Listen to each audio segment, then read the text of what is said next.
मैं इस पावन अवसर पर परम चेतना के पर्याय परम पूज्य स्वामी जी की सूक्ष्म उपस्थिति को प्रणाम करता हूँ। साथ ही प्रजापति धन्वंतरी चरक एवं सुश्रुत के अभिनव परिष्कृत और प्रामाणिक प्रतिरूप श्रद्धेय आचार्य जी को प्रणाम करता हूँ और उनको जन्मदिन की बधाइयाँ देता हूँ और आप सभी को जड़ी बूटी दिवस की बधाई देता हूँ। परम पूज्य स्वामी जी के प्रतिरूप सन्यासी भाइयों सन्यासिनी बहनों को प्रणाम करता हूँ और आप सभी जुड़े हुए साधकों को भी हृदय के अभ्यंतर से नमन करता हूँ। पूज्य स्वामी जी ने जो अभी थोड़ी देर पहले अपने संबोधन में कहा था कि श्रद्धेय आचार्य जी एक व्यक्ति नहीं एक संस्कृति हैं। स्वाभाविक रूप से मैं जब आचार्य जी के कार्यों को देखता हूँ तो मुझे महर्षि अरविंदों के उस सुपर ह्यूमन अतिमानवीय चेतना से संपृक्त व्यक्तियों के अभ्युदय के दर्शन की याद आती है। महर्षि अरविंदो कहा करते थे कि पिछले 3 लाख वर्षों से मानव की जो वर्तमान प्रगति यात्रा है, निएंडरथाल्स, होमो इरेक्टस, होमो सेपियंस से लेते हुए उसके कॉग्निटिव रिवोल्यूशन, उसके agriculture revolution, industrial revolution, semiconductor revolution, सारी क्रांतियों के गुजरते हुए जो होमो सेपियंस का जो वर्तमान हम लोगों का स्वरूप है, उससे परे धीरे धीरे ये होमो सेपियंस की जो प्रजाति है ये अतीन्द्रिय मानवीय चेतना से युक्त होगी। पूज्य पहले मुझे लगता था कि ये संभव कैसे है, दर्शन पढ़ते समय ये मात्र वायवी बातें हैं, ट्रांसीडेंटल स्टेटमेंट्स हैं या ये वास्तविकता में यथार्थ रूप में हो सकता है। लेकिन जब मैं श्रद्धेय आचार्य जी को देखता हूँ तो मुझे लगता है कि महर्षि अरविंदों का दर्शन धरती पर साक्षात रूप से उतरा हुआ है। आप अगर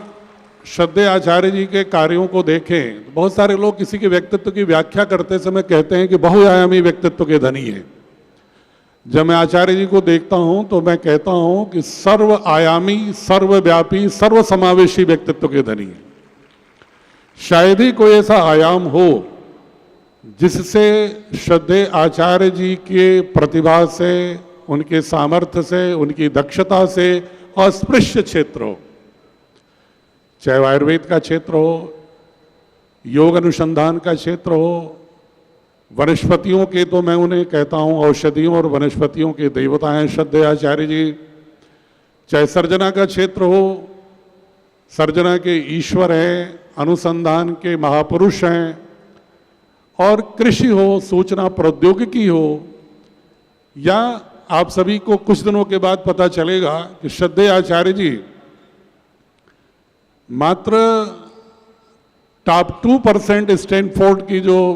रेटिंग है, मूल्यांकन है, उसके वैज्ञानिक ही नहीं है विश्व के, बल्कि एक बहुत बड़े इतिहासकार के रूप में भी उनकी पुस्तक आने वाली है। भारतीय संस्कृति विश्व की प्राचीनतम प्रामाणिक संस्कृति रही है और ये सभी संदर्भों में कैसे पुरातात्विक प्रमाणों के आधार पर और लिपियों, ग्रंथों, शास्त्रों, भाषाओं, आचार विचार के जो भी पदचिन्ह मिले हैं, जो भी प्रमाण मिले हैं, उनके आधार पर पूज्य आचार्य जी कई वर्ष लगे हैं। मुझे भी एक दिन आश्चर्य हुआ जब उन्होंने बुला करके 20 प्रोफेसर्स को मुझे बुलाने के लिए कहा इतिहास के कि एक साथ वर्कशॉप करनी है। तब मुझे लगा कि ये बहुत वृहत विजन, जो व्यक्ति गुरुकुल का पढ़ा हुआ हो वो विश्व इतिहास में भारत की संस्कृति की स्थापना के लिए इतना वृहत कार्य कर रहा हो, निश्चित रूप से हम सभी के लिए परम वंदनीय है, अभिनंदनीय है। और ऐसे आचार्य जी हमारे बीच में हैं और इस पतंजलि संस्था की प्राण हैं, आत्मा हैं। मैं उनको शत शत नमन करता हूं। और बच्चों, आपको मालूम ही होगा, एक जब श्रद्धेय आचार्य जी की बात को मैं कहता हूं उनके व्यक्तित्व के बारे में सोचता हूं तो उनके कृत्यों को जब देखता हूं, उतने सामाजिक सरोकारों और वैश्विक समस्याओं के समाधान परक विषयों से जुड़े हुए हैं, ऐसा कोई एक व्यक्ति नहीं कर सकता। जैसे हम कहते हैं ना कि वेद अपौरुषेय है, किसी पुरुष के वश का नहीं है, वो किसी व्यक्ति के वश का नहीं है, वेद ईश्वरीय वाणी होगी। उसी तरह से पूज्य आचार्य के जितने भी कार्य हैं वह अपौरुषेय हैं, किसी भी व्यक्ति के वैयक्तिक सामर्थ्य के परे की चीज है वो। आपको मालूम है पूज्य आचार्य जी के 200 पुस्तकें प्रकाशित हुई हैं, 300 से अधिक अंतर्राष्ट्रीय स्तर के जर्नल में रिसर्च पेपर्स प्रकाशित हैं, आपकी 40 मैन्युस्क्रिप्ट्स पर संपादन और प्रकाशन है, 71 भाषाओं में द साइंस ऑफ आयुर्वेद का अनुवाद है, औसत दर्शन की पुस्तक लगभग 1 करोड़ प्रतियां बिक चुकी हैं। ऐसे अनेक श्रद्धेय आचार्य जी को अब तक 31 से भी अधिक अंतर्राष्ट्रीय अवार्ड प्राप्त हो चुके हैं। श्रद्धेय आचार्य जी ने कई क्षेत्रों में 7 वर्ल्ड रिकॉर्ड बनाए हुए हैं। ये तो इतने कार्य इनके द्वारा किए गए हैं कि मैं परम पूज्य स्वामी जी की आशीष की छांव में उनके प्रतिरूप स्वरूप श्रद्धेय आचार्य जी का वैश्विक और राष्ट्रीय संदर्भों में इतने कार्य हैं कि मेरे जैसे मानव मस्तिष्क के सांख्यिकी क्षमता के बाहर है उसको गिनाना। मैं इसलिए, चूंकि बहुत सारे लोगों को अपने विचारों की अभिव्यक्ति यहाँ करनी है, देनी है, श्रद्धेय आचार्य जी को मैं प्रणाम करते हुए कृतज्ञता भी ज्ञापित करता हूँ कि ऐसे व्यक्तित्व हमारे बीच में हमारे राष्ट्र के गौरव को बढ़ाने के लिए हैं। और हमारा सौभाग्य है कि हमें सहज रूप से, सुलभ रूप से, बाल सुलभ स्वभाव के साथ हमेशा उपलब्ध रहते हैं, हैप्पीनेस इंडेक्स बिखेरते रहते हैं, सकारात्मक ऊर्जा हम लोगों को देते रहते हैं। मैं उन्हें पुनः प्रणाम करते हुए ये विश्वास करता हूँ कि ये जो जड़ी बूटी दिवस है, जो श्रद्धेय आचार्य जी के जन्मदिन के उपलक्ष्य में मनाया जाता है, एक दिन समस्त राष्ट्र कृतज्ञ भाव से